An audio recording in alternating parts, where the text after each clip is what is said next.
কলকাতা থেকে সম্প্রচারিত আজকের সকালের গুরুত্বপূর্ণ বিশেষ বিশেষ খবরগুলি হলো: নিয়োগ দুর্নীতি মামলায় লিপস অ্যান্ড বাউন্স সংস্থার অধীন 8টি সম্পত্তি বাজেয়াপ্ত করার প্রক্রিয়া শুরু করেছে ইডি।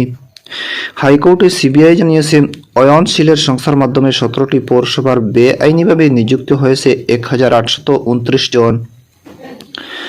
ট্রাক চালকদের প্রতিবাদ বিক্ষোভ, কাল কলকাতার স্বাভাবিক জনজীবন ব্যাহত হয়। রেশন ডিলারদের দেশব্যাপী অনির্দিষ্টকালীন ধর্মঘটের প্রভাব পড়েছে এ রাজ্যেও। পিএম কিষাণ সম্মান নিধি প্রকল্পের কাজ ত্বরান্বিত করতে রাজ্যের প্রতিটি গ্রাম পঞ্চায়েত একজন করে ভিলেজ রিসোর্স পার্সন নিয়োগ করতে বলেছে কেন্দ্র। অষ্টম দুয়ারে সরকার শিবিরে জমা পড়া আবেদনের ভিত্তিতে 100% পরিষেবা দেওয়া গেছে বলে রাজ্য সরকারের দাবি করেছে। এবারে শুনেন বিস্তারিত খবর। প্রাথমিক শিক্ষক নিয়োগ দুর্নীতির সঙ্গে যোগ থাকার লিপস অ্যান্ড বাউন্স সংস্থার অধীনে 8টি সম্পত্তি বাজেয়াপ্ত করার প্রক্রিয়া শুরু করেছে ইডি।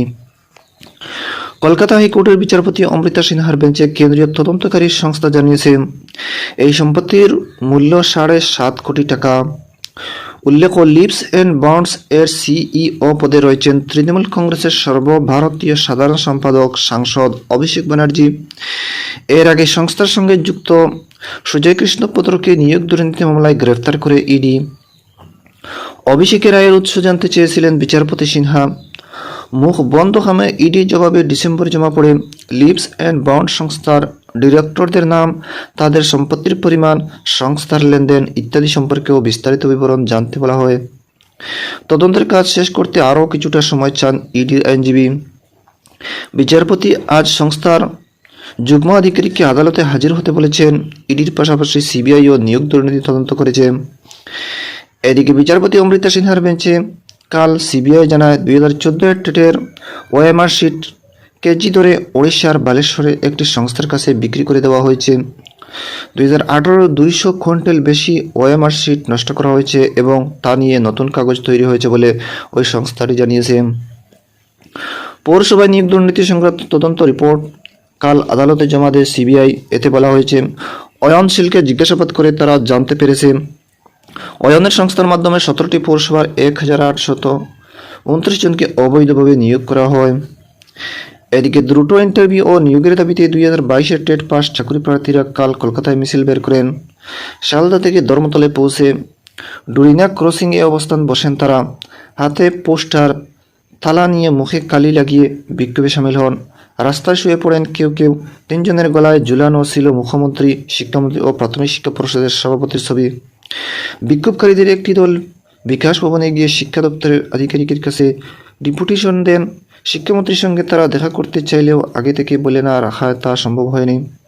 নয়া ভারতীয় ন্যায় সংহিতা, সড়ক দুর্ঘটনার সাজা ও জরিমানার কঠোর সংস্থানের বিরুদ্ধে পশ্চিমবঙ্গ সহ দেশের বিভিন্ন অংশে লরি, ট্রাক, ট্রলার, ট্যাঙ্কার চালকদের প্রতিবাদকে কেন্দ্র করে স্বাভাবিক জনজীবন ব্যাহত।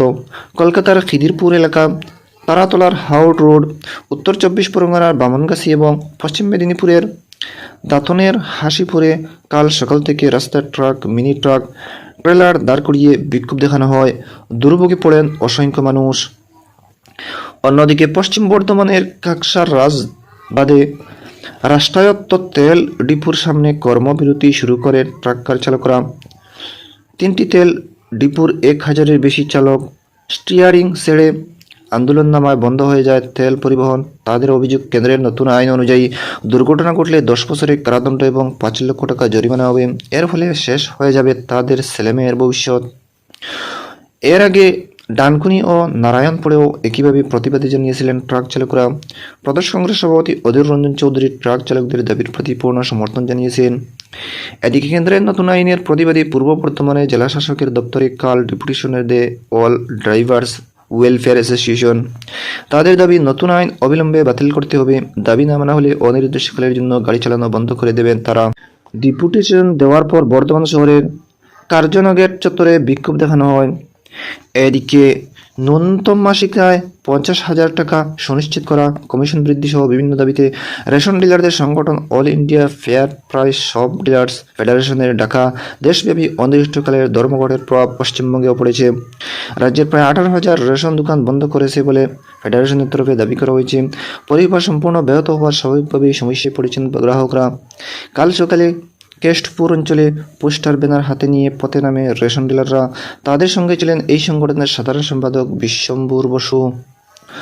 অন্যদিকে খাদ্যমন্ত্রী রতিন ঘোষের দাবি, ধর্মঘটের কোনো প্রভাব এ রাজ্যে পড়েনি।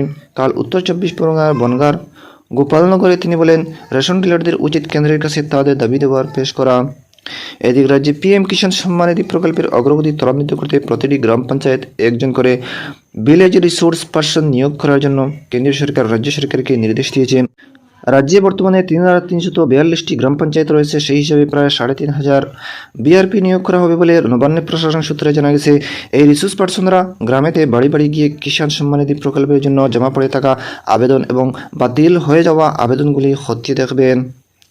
এদিকে অষ্টম দুয়ারে সরকার শিবিরে 5টি প্রকল্পে অনুমোদিত আবেদনের ভিত্তিতে বছরের গোড়াতেই 100% পরিষেবা দেওয়া গিয়েছে বলে কাল নবান্ন থেকে এক প্রেস বিজ্ঞপ্তিতে জানানো হয়েছে। প্রকল্পগুলি হলো বিনামূল্যে সামাজিক সুরক্ষা যোজনা, পরিযায়ী শ্রমিকদের নথিভুক্তকরণ, বিদ্যুতের নয়া সংযোগ, বিদ্যুতের বকেয়া ছাড় এবং উদ্যম পোর্টাল নথিভুক্তকরণ। বিজ্ঞপ্তি অনুযায়ী এবারে দুয়ারে সরকার কর্মসূচিতে 31শে ডিসেম্বর পর্যন্ত 61,170টি শিবির হয়েছিল। ভ্রাম্যমাণ শিবিরের সংখ্যা 41,365। জানুয়ারির 1 তারিখ পর্যন্ত 50,11,327টি আবেদনপত্রের নিষ্পত্তি হয়েছে। অনুমোদন পেয়েছে 49,91,690টি। পরিষেবা দেওয়া হয়েছে 34,77,497 জন আবেদনকারীকে। এবারের দুয়ারে সরকার কর্মসূচিতে বিনামূল্যে সামাজিক সুরক্ষা যোজনা, ঐক্যশ্রী, লক্ষ্মীর ভাণ্ডার, স্বাস্থ্যসাথী এবং আধার সংক্রান্ত বিষয়ে সবচেয়ে বেশি আবেদনপত্র জমা পড়েছে। অন্যদিকে সুবিধাভোগীদের হাতে পরিষেবা পৌঁছে দেওয়ার জন্য দুয়ারে সরকার কর্মসূচি দ্বিতীয় দফায় কাল রাজ্য জুড়ে 6,704টি শিবিরের আয়োজন করা হয়। শিবিরগুলিতে 25,320 জন এসেছেন বলে সরকারিভাবে জানানো হয়েছে। উল্লেখ্য, বিভিন্ন সরকারি সামাজিক সুরক্ষা প্রকল্পের সুবিধা পেতে প্রথম দফায় দুয়ারে সরকার শিবিরগুলিতে 71,25,815টি আবেদন জমা পড়েছে। অন্যদিকে পোর্টালের রক্ষণাবেক্ষণের কাজের জন্য রাজ্য সরকার অনলাইন আইনি বিয়ে নথিভুক্ত করার কাজ সাময়িক বন্ধ রাখার সিদ্ধান্ত নিয়েছে। West Bengal marriage registrar general office থেকে জারি করা এক বিজ্ঞপ্তিতে জানানো হয়েছে, আগামী শুক্রবার পর্যন্ত এই কাজ বন্ধ থাকবে। উল্লেখ্য, 2019 সাল থেকে পোর্টালের সাহায্যে এই রাজ্যে আইনি বিয়ে নথিভুক্ত করার কাজ শুরু হয়। এদিকে জন্মদিনটি Narendrapur Ramakrishna mission blind boys একাডেমিতে কাল পালন করলেন রাজ্যপাল সিবি আনন্দ বোস। দুপুর 1টা নাগাদ সস্ত্রীক ওই স্কুলে পৌঁছান তিনি। কথা বলেন কর্তৃপক্ষের সঙ্গে, ঘুরে দেখেন রামকৃষ্ণ মিশনের বিভিন্ন কাজ এবং ব্লাইন্ড বয়েজ একাডেমি পরিকাঠামো। দিব্যাঙ্গ পড়ুয়াদের সঙ্গে কেক কাটেন রাজ্যপাল। গলা মেলান আগুনের পরশমণি গানের সঙ্গে। প্রতিষ্ঠানকে গভর্নর এক্সেল অ্যাওয়ার্ড হিসেবে দেওয়া হয় 1 লক্ষ টাকার চেক, সার্টিফিকেট ও স্মারক। এদিকে স্কুলের মেয়েদের আত্মরক্ষার পাঠ দিতে রাজ্য সরকার বিশেষ প্রশিক্ষণ কর্মসূচি শুরু করেছে। পশ্চিমবঙ্গ সমগ্র শিক্ষা মিশনের আওতায় রানী লক্ষ্মীবাই আত্মরক্ষা প্রশিক্ষণ কর্মসূচি সম্প্রতি সূচনা করেন রাজ্যের শিক্ষামন্ত্রী ব্রত বসু। প্রাথমিকভাবে কলকাতার 153টি স্কুলে এই প্রশিক্ষণ শুরু হচ্ছে। গোটা রাজ্যে 250 স্কুলকে বেছে নেওয়া হয়েছে। পরে ধাপে ধাপে আরও স্কুলকে এই কর্মসূচিতে যুক্ত করা হবে। কলকাতার স্কুলগুলিতে কলকাতা পুলিশ এবং জেলায় রাজ্য পুলিশ এই প্রশিক্ষণ দেবে। নবম থেকে দ্বাদশ শ্রেণীর ছাত্রীদের বাধ্যতামূলকভাবে আত্মরক্ষার পাঠ দেওয়া হবে, যার খরচ বহন করবে রাজ্য সরকার। এদিকে পূর্ব বর্ধমানের বাউতের বনপাস শিক্ষা নিকেতন স্কুলে ভর্তির ফি বাড়ানোর প্রতিবাদে অভিভাবকরা কাল স্কুলের সামনে বিক্ষোভ দেখান। শিক্ষক শিক্ষিকাদের আটকে রেখে প্লে কার্ড হাতে চলে বিক্ষোভ। পুলিশ গিয়ে পরিস্থিতি সামাল দেয়। ঘণ্টা 2 পর স্কুলে ঢুকতে পারেন শিক্ষক শিক্ষিকারা। অভিভাবকদের দাবি, অন্যান্য সরকারি স্কুলে ভর্তির ফি এখানকার তুলনায় 50% কম। তাদের অধিকাংশ কৃষিজীবী, তাই 850 টাকা ভর্তি ফি দেওয়া তাদের পক্ষে সম্ভব নয়। পরে বাতার থানার মধ্যস্থতা স্কুল কর্তৃপক্ষ ও অভিভাবকরা আলোচনায় বসেন। শেষ পর্যন্ত 350 টাকা দিতে রাজি হন অভিভাবকরা। এদিকে নতুন বছরের শুরুতে দক্ষিণবঙ্গের তাপমাত্রার পারদ বেশ খানিকটা নেমেছে। কলকাতায় কাল সর্বোচ্চ তাপমাত্রা রেকর্ড করা হয়েছে 22.5 ডিগ্রি সেলসিয়াস, স্বাভাবিকের চেয়ে 3 ডিগ্রি কম। সকালের সর্বনিম্ন তাপমাত্রা স্বাভাবিকের 1 ডিগ্রি উপরে থাকলেও গত কয়েকদিনের তুলনায় তা ছিল কম। উত্তরে বাতাস বইতে থাকায় তাপমাত্রার পারদ নিম্নমুখী। দর্শক বন্ধুরা, আজকের সকালের গুরুত্বপূর্ণ বিশেষ খবর এখানেই সমাপ্তি।